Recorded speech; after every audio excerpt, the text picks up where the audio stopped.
Kaze mwese banywanyi bacu bakunze bo kuri Ganza mwese kuri Tsinda mwese aho duhurira twese. Karibu tubasoza bari mu Rwanda hano i Kigali. Abigahanga bari biteguye uruzinduko rwa Kagame aho ngaho igahanga rwasubitswe. Uruzinduko ari akahanga nyine ni burya wavuga se ko igahanga ariko hamaze kugira iterambere da muri site za gahanga ari niho yagomba kujya.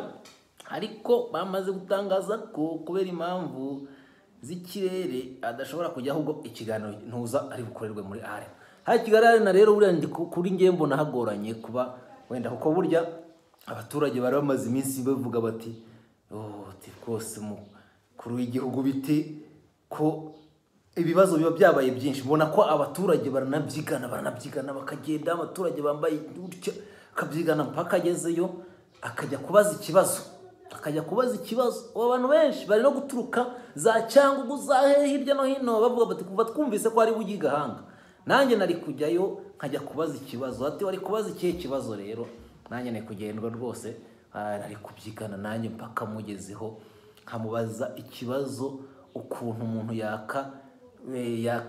ukuntu abana b'umunyapolitike bashobora kuzira se, ukuntu umuntu yaka pasiporo akayishyura nta bibazo babonyemo, nta kibazo bikaboneka ariko umuntu ageze ku mupaka bakabimwambura ukwezi kumwe bitwaje ngo ibibazo ngo bari gukosora ukwezi kumwe abiri nyuma bakavuga bati hari abantu bari kiri kwiga kuri izo dosiye zabo abana baziriki bimpinja imyaka dore umukuru cyakora none nibwo aruzuza imyaka 11 nako imyaka 10 yabundi ari mu 9 ubwo aratangira umwaka wa 10 nabwo urumva ko akiri mu 9 n'amezi. Urumva rero ibyo bintu mu byukuri iki kintu nashaka kugira ngo numve uburyo agisubiza sibyo abazamumbonera babasha kuhagera kuko ariko bigiye muri hare naho nshobora kutajyayo kuko hare na buriya habahaguye buriya kujyayo iriya stade nk'abo ngabo buriya babari bavuga bati kuko ntago wavuga ko hajyamo abaturage benshi ariko buriya nibura iyo ari nka hariya mu baturage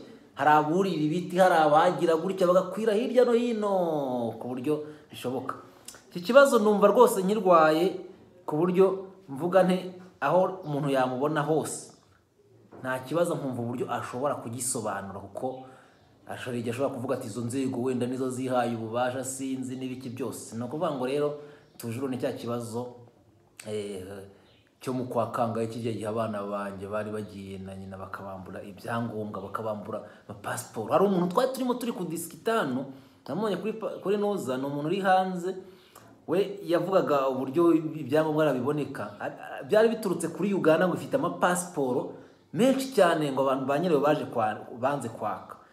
Ndavuga nti disaha abandi bana umuntu none se umuntu bamubikira passport gute abatarayishyuye bati wishyura nuko uje mu kwitwara ngo barayigukorera ubwo bavuga ko Uganda ngo bayihombeje. Nuvuga ngo hano rero ukuntu bimeze mu byango mu byo ugomba kwaka mu byo ugomba gutanga bya mbere ni faranga ririmo kugira ngo dosiye yawe no kuyirebaho gutya gusa bayirebaho wamaze kwishyura bakayanga cyangwa se bakayemera kimwe nuko bashobora kubigwa nyine bakazabikwaka nkuko babyatse abakobwa banje batoye utwana tw'uduhinja urumva kuko ari utwana kwa mwizero. Rero iki kibazo nari yaba nuko nyine itangaza makuru n'ibiki byose bitajya ariko iki kibazo nakagombye kumva ukuntu ni urwego rukuru cyane rurenze izindi rushobora gusubiza icyo kintu ukuntu abana bato bashobora kubuzwa uburenganzira bwo kutembera bwo kujya hanze uko abana kwiga hanze cyangwa se bagira gute aho ngo bagume mu gihugu kugeza n'iki gisaha bikaba biragera. Ariko niyo maherezo n'ubundi wasanga n'uba badukurikira ugasanga yisa gisubiza nta wamenya. Nuko rero abigahanga bari bategereje arimo abaturage baho harimo abaturage bari bambwiye bati turashonje hari dufite ikibazo cy'ubukene hari ibibazo mu masite n'ibiki byose ati turi buze kubaza twose twagiriye sinzi niba bari bubashe kugera muri Kigali namba mbona harimo abantu bakeye ukuntu bameze neza bagize gute sinzi niba kandi buriya sinzi niba barakwirwa ukurikije uko abaturage bagira si ngombwa niba yagamasohotse ngo agiye igahanga pane sisiroma ko abonana nabi gahanga gusa buri igihugu cyose kigiye kubera ibibazo nk'ibyo ngibyo muzabyumve. Hari igihe ajya mu Bugesera nako hari igihe ajya mu Mutara abirusiza b'inyamasheke abahehe bose bakaza kubera ibibazo baba bafite bagiye kumubaza. Nibyo yabindi tujya dukunda kuvuga rero tugasanga ibibazo by'abantu barwanye, ibibazo by'abantu b'imbibi, ibibazo by'utuntu tw'amafuti ngo bagiye gutonda umurongo. Izo nzego zo ziba zimaze iki? Zahagombye gukemura iyo kibazo. Ariko ngo ntawe ugire kipe ihina. Nububa rero ko umujyi wa Kigali rero watangaje ko uruzinduko rwa Perezida Kagame rwagombaga kubera igahanga mu karere ka Kicukiro ku cyumweru tariki ya 16 Werurwe 2025 rwimuriwe muri BK Arena kubera ikibazo cy'ikirere. N'umujyi wa Kigali rero wabitangaje. Ashobora rero kuba ku cyumweru hazaba hari ikirere kibi cyane giteye ubwoba bigatuma uruzinduko rwe rwimurwa cyangwa se rugira. Iyi minsi rero hari igihe kiri kugira akavura kakagwa ari gakeya cyangwa se kuko hari imaze iminsi yarageze cyangwa se bikirita naguye gutyo, ariko baravuga ngo bavuze ko ari ikibazo cy'ikirere. Hano hari umuntu wacekeje, hari umuntu waje haransetsa rwose umuntu waje haransetsa ngo ubwoba ngo ni ikirere, ariko ubwoba bw'iki se? N'ubwoba bw'ikirere n'uwo ngo waza agatera buraga ahangaha, sinzi icyo yashatse kuvuga byerekeranye n'ibi ngibi. Yari kurandika ko ibi by'uruzinduko mu baturage, gusura abaturage, kugenda mu baturage, kumva ibibazo bafite. Ibibazo ni byinshi cyane, ni byinshi cyane mu baturage cyane, ndetse sinzi ko byanashira uko byagenda kose. Ni ku cyumweru rero. Ubwo rero nimbona uko mcyota nkanyerera nkageramo, nanjye nzajyamo njye kubaza ndebe da. Hajyamo nanjye kubaza nk'umuturage ubaza icyo kibazo, kuko wasanga tunabihuje na benshi cyane. Nawe nari nijyana byumva ntabadukurikira.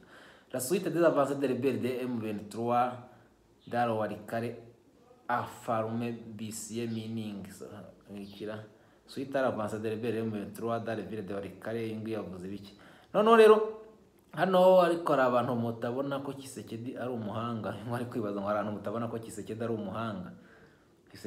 Kisekedi yavuzweho cyane ubu nawe inkuru ye cyakora iri kugenda iyi minsi isa nigira. No wari wanditse hano ngo abantu mutabona ko Kisekedi ari umuhanga, ari umukinnyi wa danje.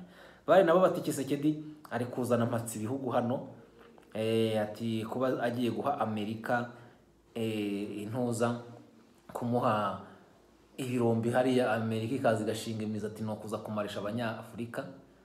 Ati rwose ati biriya bintu ntago bikwiye, ati haza umwe bakagira. Ariko reka mubwire, n'ubundi Kongo yamaze gupfusha miliyoni 10 na zingahe, urumva, kandi zipfa kubera iriya ntuza biriya bibazo bya hariya byose.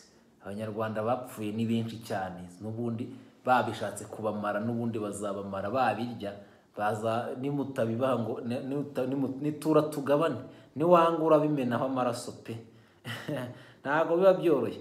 Ubwo rero ntekereza ko igitekerezo kuvuga ngo abanyamerika ntibahaza kubera ko ngo baza bakoloniza n'ibiki byose, n'ubundi muba muri mu bukoloni bwabo, mu bibazo byabo. Igihe cyose Afurika itarareveye igihugu kimwe kizahaguruka kirevandika uburenganzira bwacyo, kihagarariyeho nka za Mali na za Niger n'ibindi, ariko ibindi bize bibibera ibibwa, bicyatake, bigiteza intambara, bigire gute. Mwese mwikubitagura ubundi hari abandi ofisi bakuru mu ngabo za FARDC na leta ya Kongo iharanira demokarasi ya Kongo bahunze umujyi wa Goma mu ntara ya Kivu y'Amajyaruguru, igihe bari basumbirijwe n'umutwe wa 23 hagati ngo igisirikare ari gucibwa urubanza. Banga bari gucibwa urubanza hano mu Venezuela nayo kubyerekeranye n'ibyo Kisekedi bavuga ati yadushyize muri ambiguity. Kongo kugeza isaha none bavuga yuko rwose ntiremera, nta kintu irabivugaho kubyerekeranye na biriya by'ibiganiro.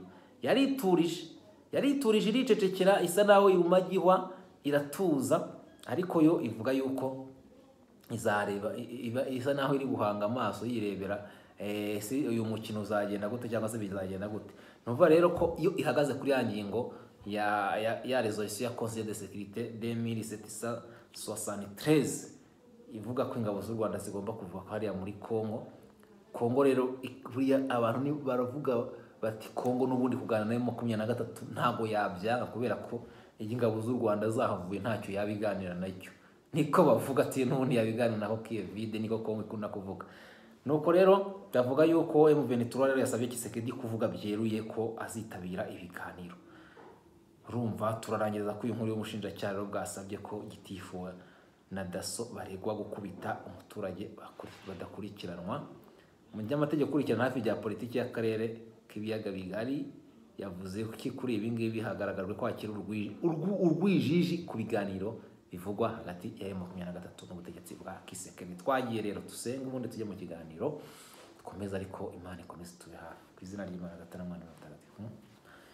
Nyagasani Imana yacu, turi imbere yawe ariko turahahora, ariko icyo tugusabye so kuba imbere yawe nk'amashusho cyangwa amafoto cyangwa ibiti cyangwa amabuye, ahubwo tuhabe nk'abantu bafite ubumuntu, bafite urukundo, bafite amahoro, bafite ubutabera muri twe. Nyagasani byose bituruka kuri wowe, tugusabye umutima uboneye rero kugira ngo tubashe kubishyira mu bikorwa kubw'ubuntu bwawe n'urukundo rwawe. Nyagasani rero turi mu gihe cy'igisibo, duhe kwibabazanya n'umwana wa Yesu Kristo, kandi duhe gutungambamira no gukunda no gukorera bya nyabyo, duhe kwihana nyabyo.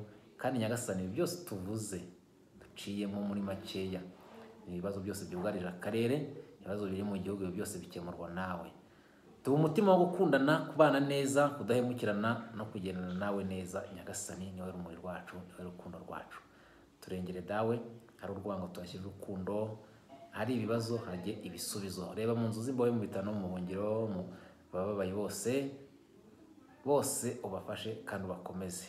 Twese tube hafi Nyagasani, byose byabaje kuri Yesu wacu. Amen. Ndakomeza Maria ujine muhorana n'Imana, y'ubujango rosumwisha neza umwana byarasingizwa. Mariya mutagatifu mubyeyi w'Imana, urajye usaturanya ibyaha ku gihe tuzapfira. Izina ry'Imana Data na Mwana na Mutagatifu. Amen. Nuko rero hano tuba turimo twiganirira, twahereye kuri uruzinduko rwa Perezida Kagame ku cyumweru.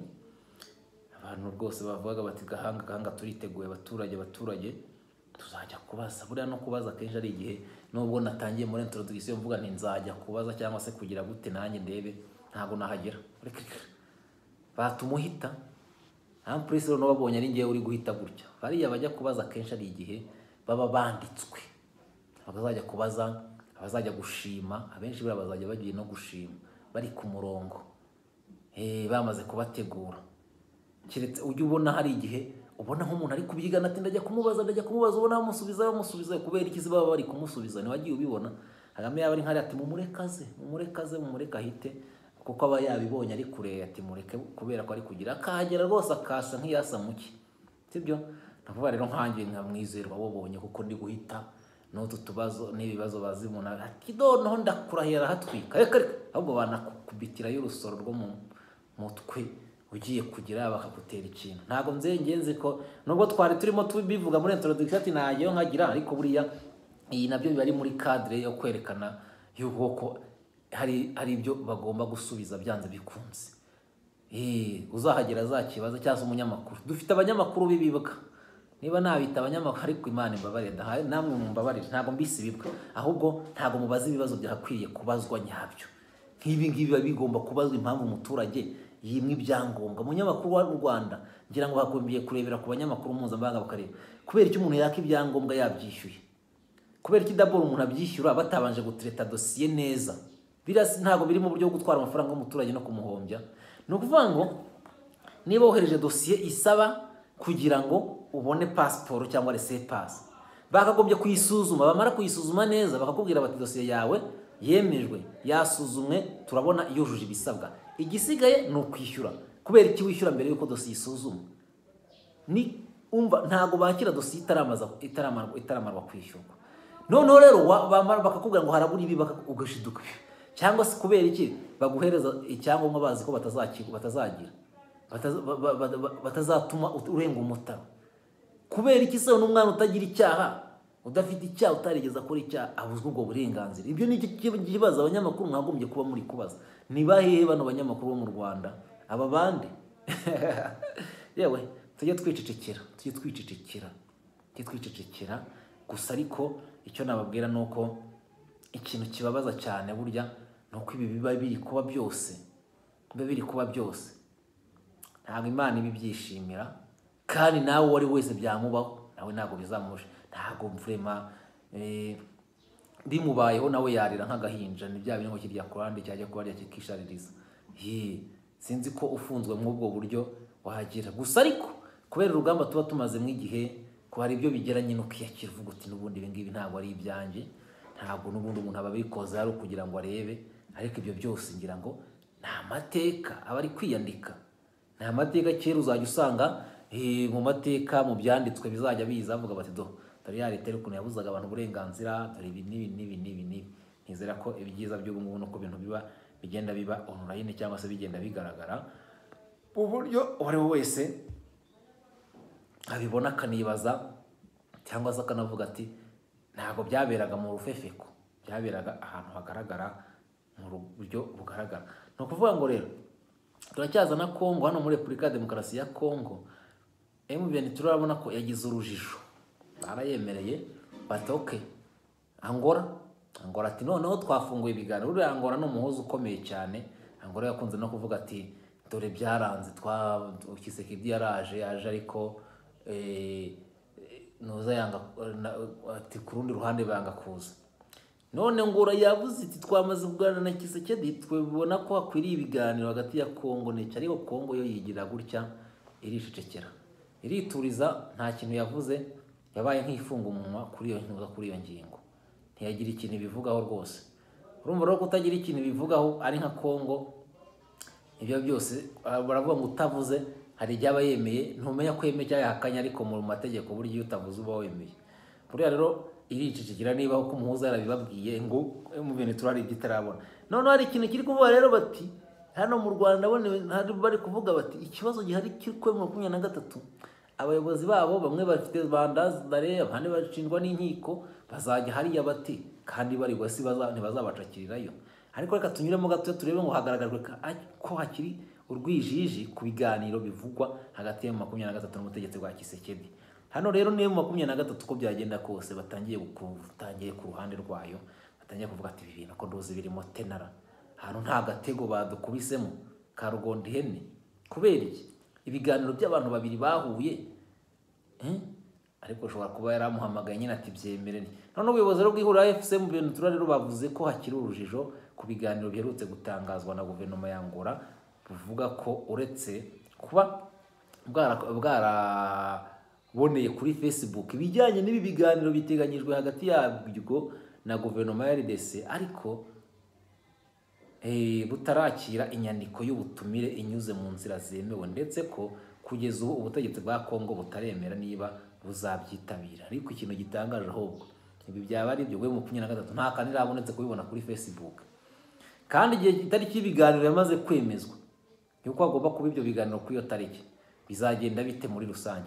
Ni nyuma rero yuko ibiro by'umukuru w'igihugu cya Angola rero bishyize hanze itangazo ubinyujije kuri page ya Facebook ko perezida w'igihugu Joao Lourenço azatangira ibiganiro by'imishyikirano hagati y'ubutegetsi bwa Kongo n'umutwe wa 23. Ubutumwa rero kandi bwakurikiwe n'ubundi buvuga ko ibi biganiro bizaba mu cyumweru gitaha tariki ya 18 Werurwe 2025, aho intumwa za guverinoma ya DRC n'iza 23 zizahurira i Rwanda muri Angola kugira ngo ibiganiro by'imishyikirano bigamije gushaka umuti w'ibibazo bimaze igihe mu burasirazuba bwa Repubulika ya Demokarasi ya Kongo.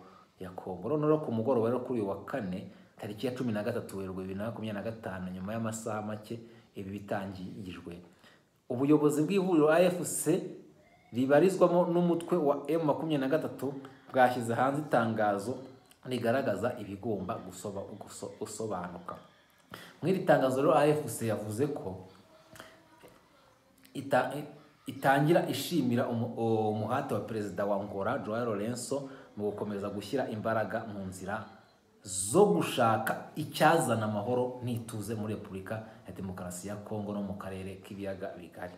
None iri huriro rero rikomeza rivuga ko AFC M23 yakiriye neza itangazo ryatanzwe na Presidansi ya Angola, ryakurikiye inama ya Perezida Lourenço Manuel ndetse na Felix Tshisekedi rirebana n'umuhate mu gufasha kugera ku biganiro bitagiziguye hagati ya guverinoma ya RDC n'umuhuza wacu n'umuryango wacu. Iri rero iri huriro rikomeza rivuga ko nk'uko ryakunze kubivuga nta muti wa gisirikare wakemura umuzi w'ibibazo bikomeje kugaragara muri RDC. Bavuga ko nubwo hatangajwe iby'ibi biganiro, ariko ubutegetsi bwa Kongo Kinshasa butahwemye kurahirira kubirenga ko budateze kugirana ibiganiro na M23, ndetse ko n'umuvugizi wa guverinoma y'iki gihugu Patrick Muyaya aherutse gushimangira uwo murongo wa Tshisekedi wagaragaje kenshi ko adateze kuganira n'uyu mutwe. Iri huriro rero rivuga ko kubw'iyo mpamvu AFC yagaragaje ingingo 3 zikwiye kubanza gukiranurwa kugira ngo hasobanuke ibyerekeye ibi biganiro, aho iri huriro ryasabye itsinda rya Angola rishinzwe ubwo buhuza kugira icyo rivuga niba Tshisekedi yaremeye ko noneho afite ubushake mu biganiro bitaziguye n'iri huriro. Riti rero birakenewe kandi ko itsinda rishinzwe ubuhuza rimenyesha ku buryo bunyuze mu mucyo abarebwa n'ibi biganiro ibijyanye na gahunda n'umurongo waryo, dore ko umuryango wacu kugeza ubu utarakira ubutumire bunyuze mu nzira zemewe, uretse ko ugenda ku itangazo ryanyujijwe kuri page ya Facebook ya Presidence ya Angola. Noneho rero AFC M23 rero kandi yasabye ko hanatangwa umucyo kwishyirwa mu bikorwa ry'imyanzuro yemejwe mu nama idasanzwe y'abakuru b'ibihugu bigize imiryango ya EAC na SADC yabereye Dar es Salaam muri Gashyantare 2025. Iyo rero ni AFC M23. Iti rwose ibi bintu turi kumva uretse kubyumva bica kuri Facebook, nta handi hantu turabona na gatoya turabibona. Hano reka kuvuga ngo ni dossier ubu itavugwaho rumwe muri Afrika, abarimo nka Ibrahim Traoré wa Burkina Faso. Nta kabuza barabona Tshisekedi nk'umusazi wemeza guteza ubusahuzi Kongo ye no kuyishyira mu giteye nk'ubukoroni mu kugwatiriza imitungo y'igihugu kuri USA ngo bamurwanirire aho kumvikana n'abamurwanya. Ubundi ni iki Trump yiteguye se gufasha Tshisekedi muri iyo deal igarukwaho ihuzwa n'amabuye y'agaciro mu birombe bya DRC? Hano nigira ngo ni ikinyamakuru cyo mu Rwanda yo cyagize ati Traoré no barabibona gutya. Uranga muri Burkina Faso naho rero birabice nabyo ngira ngo nyuma yo kwikukira cyangwa se kwirukana USA nabo bari bahamaze igihe, ariko bakabona n'ubundi intambara ziracyari zazindi. Abanyafrika rego ubundi uretse ibintu byo kwiheha imisozi nitutayishakira ibisubizo biva muri twebwe, hano bazamana kumwe maze gupfusha abantu benshi, bamaze gupfa abantu benshi, baricwa nabande, baricwa n'abirabura bene wabo barangiza wa Amerika se mu by'ukuri Amerika nyine izabahereza mugende murimbagurane, nimumara kurimbagurana maze gutikagurana ibyo bizagenda bitise, nta kindi kizavamo nuko muzatikagurana nyine. Ubwo rero ngira ngo aho ngaho M23 aho ihagaze cyangwa se ku ruhande rwayo iravuga iti nta kintu turabona.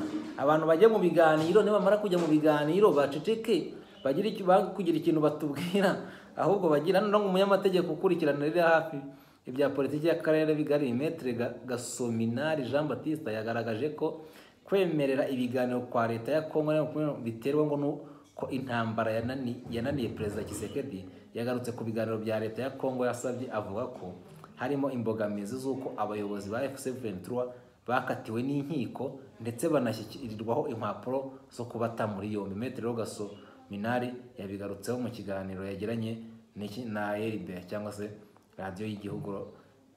Yanasobanuye ko intambara yananiye leta ya Kongo ahubwo ngo atangira gutanga ruswa no gusabira ibihano u Rwanda, akavuga ko ibyo yakoze ari ibintu bitaramba. Hano rero niwo mbita Maître Gasominari. Hano rero nzobita kumbuga kumbuga za Presidence haraho abonye avuga ko yemeye ibiganiro n'inkotanyi sha muzatungu ikitakirambye ni ingoma y'agatsiko. Hano ni kuri page ya ntuza ya Imvaho Nshya y'amakuru mashya. Tina Salama usanzwe umuvugizi wa Perezida Tshisekedi Madame avuga ko Repubulika ya Demokarasi ya Kongo itarafata umwanzuro wo kwitabira kuganira na M23 Rwanda mu cyumweru gitaha, ndetse yumvikanisha ko kuganira n'uyu mutwe bitarimo. Si ubwa mbere rero agaragaje ko atabyumva neza, kuko nyuma yaho Perezida Tshisekedi aviriye mu Angola, Tina Salama umuvugira yasubije ubutumwa bwa Angola ko hari ibigomba kubanza gukemurwa birimo amasezerano ya Nairobi asaba M23 kuva aho yafashe kugeza umutwe wa 23 ntacyo wari watangaza ku byerekeye ariko bamaze kubitangaza. Azagaruke no ku by'u Rwanda bazi gusesengura ibingibi. Hano rero ngira ngo abangaba ni abantu benshi baba bari gusubiza n'ibiki, ariko bavuga ko amasezerano ya Nairobi bagaruka ku masezerano ya Nairobi mbere yo kugira ngo ibi bintu bibanze birangire cyangwa se bive mu nzira, bagomba kubanza gukemura icyo kibazo. Mu gitondo cyo binjiye mu gisagara cya Uvira aho bari ko batera baja muri centre ville. Hano ni ntoza ndabona ari buja ikigendajuru breaking news. M23 yinjiye ngo muri Uvira. Ni amakuru ari kuri Facebook cyangwa se ku mapaje agenda agira. Hano rero Madame Ingabire Makire wa Transparency aribaza icyo Bwana Ishimwe Dieudonné afungiye, bikamuyobera avuga ko uyu musore afungiye iki. Uyu mugabo twakoze ubushakashatsi kugira nuza Prince Kid waracyari muri Amerika, ntago aragera mu Rwanda ngo atangire bamubaze neza cyangwa se akurikiranwa. M23 rero yasabye, hano hari inkuru nanone no muntu hano abantu bari kuburana hano mu rukiko rwa Ntuza, no abari bareze gitifu w'umurenge ndetse enforcement ndetse bamuregana no guhagarariye daso muri uwo murenge. Yari yakubise umuntu, yari yamukubise najya kurega, agiye kurega ubushinjacyaha buri gusaba ko iyo dosiye rwose yaba closed, yareka gukurikiranwa kubera ko nguregwa ngo yanditse avuga yuko atagikurikiranye urwo rubanza. Ariko mushiki we w'uregwa wari uhari akavuga ati nubwo bimeze bityo ariko bagiye kumwandikisha ku ngufu banamufatirana narwaye. Urumva ari igihe bagiye bagasanga aho yari arwariye, yaranatanze ikirego, akareba ati abantu ntibari buhurira ahangaha. Ariko rero umucamanza buriya umucamanza nyawe ikintu akora uko banarega badanafunzwe, umucamanza ikintu areba aravuga ati ibi bintu byarabaye cyangwa se ntibyabaye, no kuba yaranditse byashobora kwandika ari hejuru n'inkota. Hano bavuga ko umushinjacyaha rero bwasabye ko gitifu na daso barekwa gukubita umuturage batakurikiranwa. Ni ubushinjacyaha bubisaba, ni ubwambere ubushinjacyaha bwasabye, ubushinjacyaha nibwo bwahagarariye inyungu rusange, ariko ubu ngubu nibwo buri kuvuga buti hano ubushinjacyaha bwasabye ko umunyamabanga nshingwabikorwa w'umurenge wa Kibirizi na daso bareganwa gukubita umuturage batakomeza gukurikiranwa n'amategeko nubwo badafunze. Abari rero mu nkiko ni umunyamabanga nshingwabikorwa w'umurenge wa Kibirizi mu karere ka Nyanza witwa Murenzi Valence, umuhuzabikorwa wa daso mu murenge wa Kibirizi witwa Adier Murigo, na daso witwa Rusumba Bahizi Celestin mu murenge wa Kibirizi. Mbere y'uko inteko iburanisha rero iza mu cyumba cy'urukiko rw'ibanze rwa Busasamana, gitifu Murenzi Valence yagaragaraga mu rukiko asoma impapuro buri kanya nk'uwiteguye kuburana. Ubwo rero bari bari imbere y'inteko iburanishwa kuri uyu wa kane tariki ya 13 rero 2025. Ubushinjacyaha rero bwahawe umwanya ngo busobanure ikirego cyabwo. Uhagarariye ubushinjacyaha yavuze ko tariki ya 31 Mutarama 2023 witwa rero Ntirushwa Amaboko Celestarias Mitumbi yatanze ikirego arega gitifu Murenzi Valence, umuhuzabikorwa wa daso Adier Murigo na daso witwa Rusumba Bahizi Celestin ko bamukubise bafatikanyije ahagana isaa 6 z'ijoro, maze nyuma hagaragara urupapuro Mitumbi yivuguruza ko yari yarabeshyeye ko batamukubise. Uhagarariye ubushinjacyaha ati tukaba dusaba ko ikirego twakireka kuko uwareze nawe yavuze ko yabeshyeye abaregwa rero bose bahawe ijambo bahuriye ku ijambo rimwe rigira riti ntacyo twongera ku byo ubushinjacyaha buvuze. Metero Mpayimana no Jean Paul rero wunganira gitifu Murenzi Valence yavuze ko ubushinjacyaha bwakiriye ikirego bunakora inyandiko itanga ikirego wishyikiriza urukiko. Kuba rero ubushinjacyaha buretse ikirego bikurikije amategeko, bityo urukiko rwazabyemeza ko ikirego cyaretswe. Hano se urumva kitabibura ntwese urego yaretse ikirego, urumva bitaba ari danje. Mushikiro wa Mitumbi ari nawe rero watabarije uyu musaza we avuga ko bamufatiranye n'uburwayi afite bamusinyisha ibintu atabyemera. Yagize ati rero barabindikiranyije bagendeye ko ari umurwayi. Nahamagaye n'umuntu ukora ku rukiko aravuga ngo musaza wanjye ni mukuru sinamuhagararira kandi ari umurwayi gusa, nibiba ngombwa nzajya no kwa perezida wa repubulika. Gitifu rero Murenzi Valens rero uvuga ko yihereranye Mitumbi akamusinyisha yirinze kugira icyo avuga kubimuvugwaho, avuga ko ibyo aregwa biri mu rukiko hategerezwa imyanzuro. None so umuntu ikigomba kwibazwa ngaho, uwo muntu yarakubiswe cyangwa ntiyakubiswe? Yakubiswe nande d'abord? No kuvuga ngo yaranditse, kwandika nyine banaguhagarira unarwaye. Abo mu muryango wa Ntishwamaboko Celestarias Mitumbi mu mwaka wa 2023 bavugaga ko Mitumbi yakubitiwe mu isantere ya Mututu mu kagari ka Mututu mu murenge wa Kibirizi mu karere ka Nyanza, akubitwa rero na gitifu w'umurenge afatikanyije na daso. Icyo gihe rero Mitumbi yarwariye mu bitaro bya Nyanza gusa. Gitifu Valens Murenzi wafatwaga nka zigenza muri uru rubanza yavuze ko uyu mugabo batigeze bamukubita nk'uko abivuga. Niba rero nta igihindutse, umucamanza azafata icyemezo ku itariki Werurwe abari baburana badafunze kandi baracyari mu kazi bose. Nuko rero nuko ibintu byagenze, n'ubundi niba baregwa badafunze bakiri mu kazi bose, urumva ko n'ubundi ahubwo babukubitwe, urumva ko ibyo ngibyo byene byarangiye. Nta kintu nouvelle renforcement des sanctions contre le régime de Kagame de Rwanda, nouvelle renforcement des sanctions contre le régime de Kagame. Nuko rero ibintu nk'ibyo ngibyo, ibintu bigenda bihinduka bihe ibindi.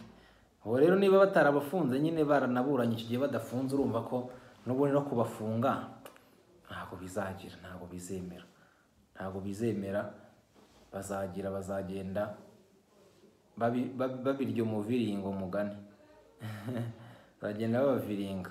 Urumva 2023 kugeza 2025 bakaba bakiburanya urwo rubanza bakiri aho ngaho, ahubwo icyo urukiko ruba rugomba kwibaza niba batarahana icyo gihe ni ibyo ngibyo. Noneho ku byerekeranye na SADC rero navuga ko chef d'état et de gouvernement de la communauté de développement de l'Afrique australe SADC se sont réunis jeudi en sommet extraordinaire virtuel sur la situation sécuritaire dans la partie orientale de la RDC.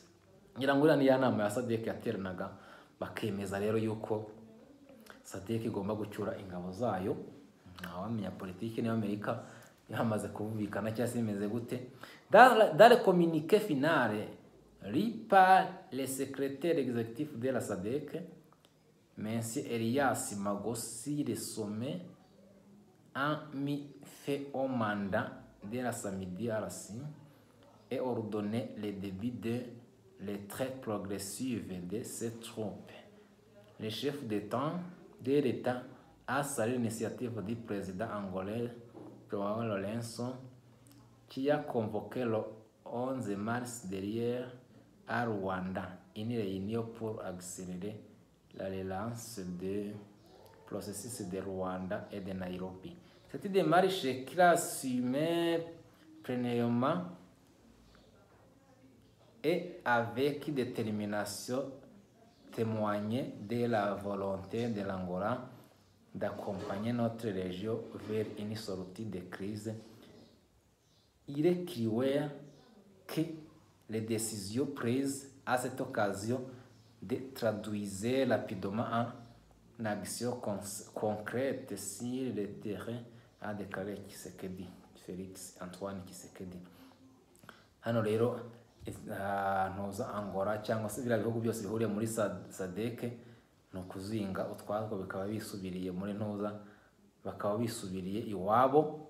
Niba basubiyeyo kugira ngo baprepare urugamba neza, niba basubiyeyo kugira ngo gahunda zirangire neza, avuga ati abakongomani bagiye kwiyumviraho cyangwa se ku Rwanda rwabo cyangwa se kumvikana cyangwa se kubana mu mahoro, ntawamenya ikizavamo cyangwa se ibyitegereje Kongo cyangwa se abakongomani. Rwanda rero ngira ngo hano makuru ni menshi cyane, baravuga bati buriya birarangiye, ati buriya baratsinzwe, ati SADC buriya byarangiye, yakubiswe yakubiswe, ati abarundi bakubiswe, ati abacanjuro bakubiswe, n'ibindi bihugu byose byari muri mpuza, ati buriya ni intsinzi ya 23. Ariko burya ibintu byose umuntu aragumya bireba akavuga ati nyuma yaho bizagenda bite, nyuma y'ibi bizagenda gute. Gusa ariko ubona ko ibi byose, iyi mikino ya Kongo uburyo iri kwitwara muri iyi minsi, urabona ko ari ikintu kiri gushyira en question, uko bigaragara kose kiri gushyira en question ubutegetsi abandi bahanganye nabo. Dore ngo M23 byahaye chance, bavuga irajya kureba iti kuko ibi bintu Kongo, ese Kongo yemeye imishyikirano ntibagira icyo batubwira, ntibaduha inyandiko, ntibadutumira, ahubwo batangije sitari y'imishyikirano. Ejo bundi uzasanga tutagiyeyo bati kuki mutaje mu mishyikirano kandi mwarabimenyeshejwe. Muri make ibi ni ibiki bari gushyiraho Kongo condition de glissade, ngo Kisekedi ajye gutangaza ko yemera imishyikirano kandi umuhuza yabahamagaye. Si ngombwa ko avuga ngo mwitangazamakuru, ahubwo nuko mugomba kuba muri mu cyumba cy'imishyikirano mukavuga muti bimeze gute. Suite à l'avancée kingi ari kuvuga ko l'avancée de M23 Walikale afarumaki suspendu, meaning suspend ses activités et avancer son personnel. Iyi ntuzasa ni iyihe? Alpha Mini Bising Mining, iyi ni sosiyete y'abaki ishobora kuba yahagaritse intuza yayo. La réunion des ministres des affaires étrangères de la SADC programmée pour ce lundi mars à Harare. Ba ministre b'ububanyi n'amahanga bo muri za SADC bazahura i Harare muri Zimbabwe ku itariki 17 ni kuwa mbere. 17 la SADC début d'un dialogue direct RDC, début du dialogue direct entre les M23 et Kinshasa le 18 mars à Rwanda.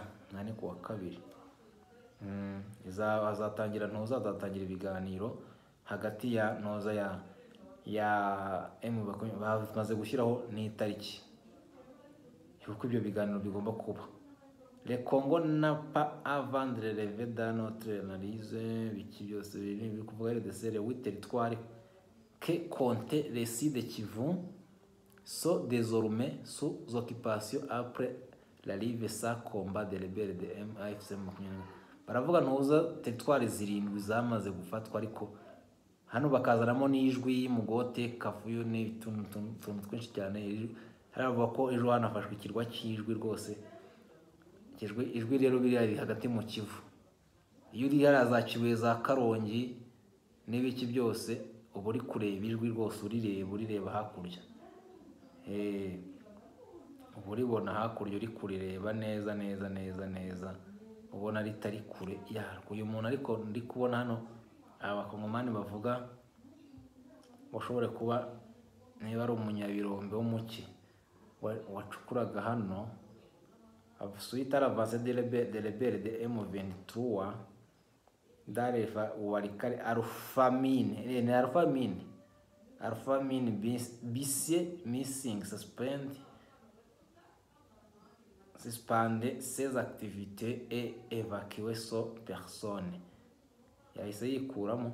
Non, face à l'escalade de tensions dans les régions de Walikale, les sociétés Alpha Mine Missing et ABM a annoncé la suspension immédiate de ses activités d'exploitation minière à partir de ce vendredi. Mars kubera M23 iri kwerekeza za Walikale, ina Alpha Mine yagize yabaye yereka ivuze ko bayivuye ahangaha à réseau de risque croissance pour la sécurité de son personne, kuya abaturage babo nyine cyangwa abayikorera bagira amahoro. Cette décision fait suite au dernier développement lié aux affrontements violents entre les rebelles de M23 et ses forces coalisées des FARDC et des milices Wazalendo. Noneho rero akomeza ya ABM rero ni yabande rero reka turebe. ABM est le plus grand producteur de thé en République démocratique du Congo. Urumva ko yafashe cyane. La compagnie minière avait par exemple réalisé une production de thé de 3187 tonnes. Yaproduce cyangwa se yacukuye cyangwa se yagurishije toni zigera mu 3187 mu mwaka wa 2023. Urumva rero ko ikomeye hariya. Dans un communiqué adressé à ses employés, la société précisait que s'il demandait de la délégation syndicale, toutes les opérations minières seront suspendues jusqu'à nouveau ordre. La sécurité des travailleurs des clients et des partenaires était la priorité absolue de l'entreprise. Un plan d'évacuation a été mis en place. Seule une personne réduite restera sur le site des assurés des fonctions minières dans le département de la mine, de la sécurité de l'ingénieur, ainsi que dans l'hôpital et les services logistiques. Réduire les services de minières dans le département de mine, dans la sécurité de l'ingénieur. Non, Bitabizi est situé environ à 180 km au nord-ouest de Goma, chef-lieu de la province du Nord Kivu. Bissié se trouve à 60 km de Walikale centre et à 32 km de la route nationale reliant à Walikale et Kisangani. Le projet Bissié est un partenariat entre Alphamine, les sources de gouvernement de la RDC et la Sud-Afrique Industrielle Development Corporation. Ushobora kubera ntuza wabyumva hagati ya Afurika y'Epfo ndetse na ntuza buriya niyo igiye gufungwa.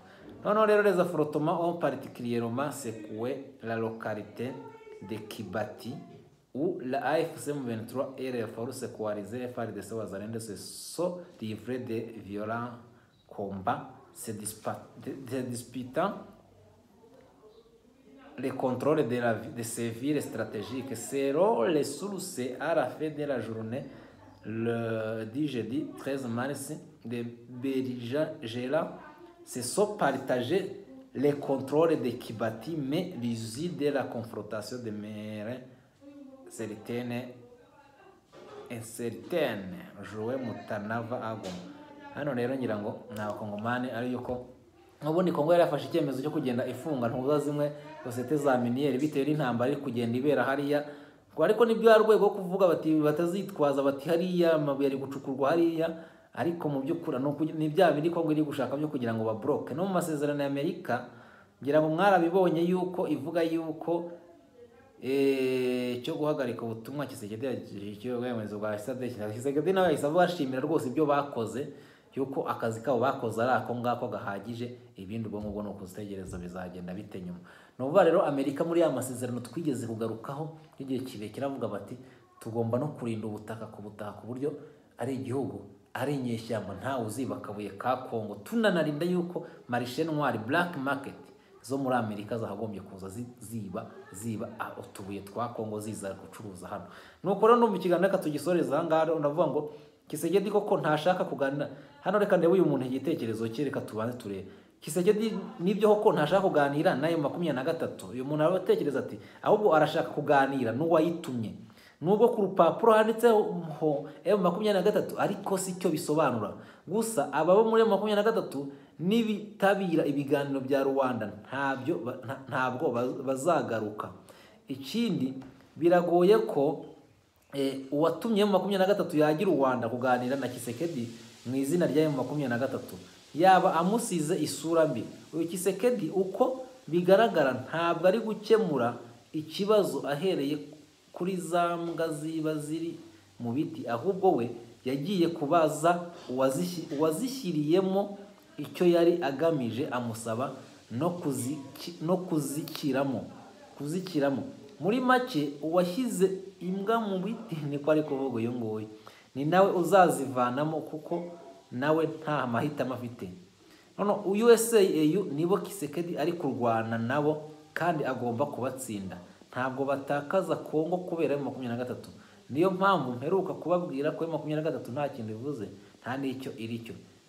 Ati ni King Machine gusa. Kisekedi rero yakoze akazi ke, ubu aricecekeye, ahubwo abatera Kongo banyabo nibo bazi kumurwanira, nibo bari kumurwanira. Ibi ngibi baravuga uyu nguye ku gitekerezo cye aravuga ati ntabwo Kisekedi ari kurwana M23 kumutera, tari kuyirasa ku mugana ari Kinshasa. Agomba kuganira na bira bihugu bikora intwaro cyangwa bifuruneza. Ngira ngo UN nayo yaravugaga ati ntabwo tuzizi intwaro M23 iri gukoresha zikora intwaro zirushiriza UN, umva neza bira bihugu by'ibihanganje. Ibyo bihugu by'ibihanganje nibyo hita wibaza ese no Ubushinwa, ni Amerika, ni European, ni ibihe bihugu biri gufurunisa intwaro ahangaha. Muri make akaba ariyo mpamvu wenda ushobora gutekereza uti wasa Kisekedi ari kwiganirira n'ibyo bihugu bikomeye kugira ngo intambara irangire, ubundi byarangira niba izo ntwaro zikomeye aribo bazibahaga intambara ibi birangiye wasanga aribyo ntiwamenya. Nuko rero ngira ngo turi kugenda tugana ku musozi. Kugeza ubu nabuze icyaha yakoze. Ingabire Immaculée avuga kuri Prince Kid ati nabuze kugeza iyi saha aracyamuryamyeho cyane, yoherezayo ntuza hariya kuko bigaragara niba bari kumuvugira, kandi hariya muri Amerika buriya uvayo uburanye iyo utangiye kumuvugira wasanga n'urukiko ruvuga rutira umuntu se bari gushakisha hariya kandi arengana. Aho bizabera Bekari na ruzinduko rwa Perezida Kagame zabera ku itariki 16 ubundi ku cyumweru se ati byari kubera i Gahanga none byahindutse twabivuzeho. Abantu baribaza ati kuki i Gahanga byahindutse kandi ariho hantu abantu bari kuhurira n'umuturage wa Rucari. Ari umuturage utatinyuka kwinjira buriya muri arena ikareka, ariko hariyo ari ku musozi nyine hari abantu bageze mu baturage hagati, burya biroroshye cyane kurusha uko wakwinjira arena hari abarindwa abayegeranye abafunze hagize gute, ariko burya hari n'utazi ngo arena iba hehe cyangwa se bizagenda biti. Ibintu ni danje. Iwanyu mumeze mute mwebwe? Mutubwire amakuru, mutubwire uko bihagaze aho ngaho iwanyu, mutugende mutubwira. Mujye mutwandikira akamenyetso ko guteranya 250 783 144 144, akamenyetso ko guteranya 250 783 144 144. Iyo WhatsApp ushobora kutwandikiraho, ushobora kuduhamagaraho niba ari icyo ushaka kutubwira tugufasha cyangwa se tugutangariza cyangwa se twungurana ibitekerezo bitewe n'ibiri aho ngaho, amakuru mashya. None se muzabaho tutungurana ibitekerezo? Ibyo ngibyo rero ngira ngo birafasha kandi bikagenda neza. Ikintu cya mbere ni iki? Ni amakuru. Ngira ngo ndumva twashoje twagannye ku musozo w'ikiganiro, nuko tuba turi kureba ko hari ibindi bishyashya biba birimo biza. Ariko ibintu bikomeje kuvugwa cyane ni ibigendanye n'izi ngabo zagize z'umuryango wa SADC ugiye gutahura ingabo zayo muri Repubulika ya Demokarasi ya Kongo.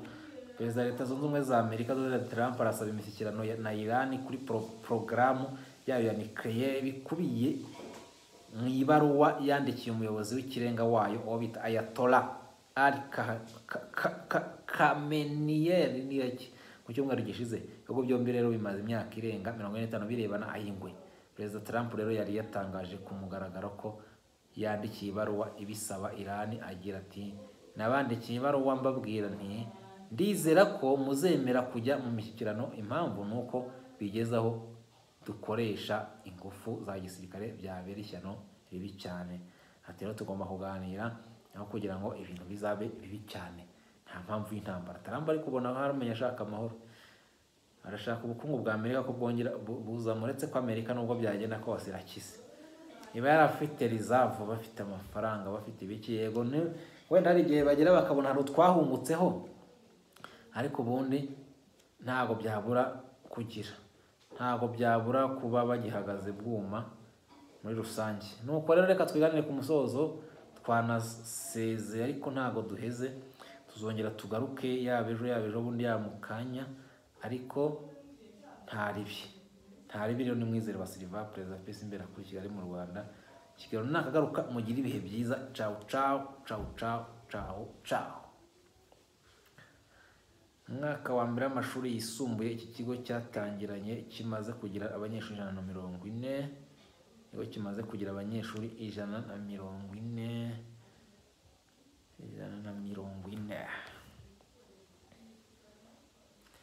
Ganza wowe mwa muganje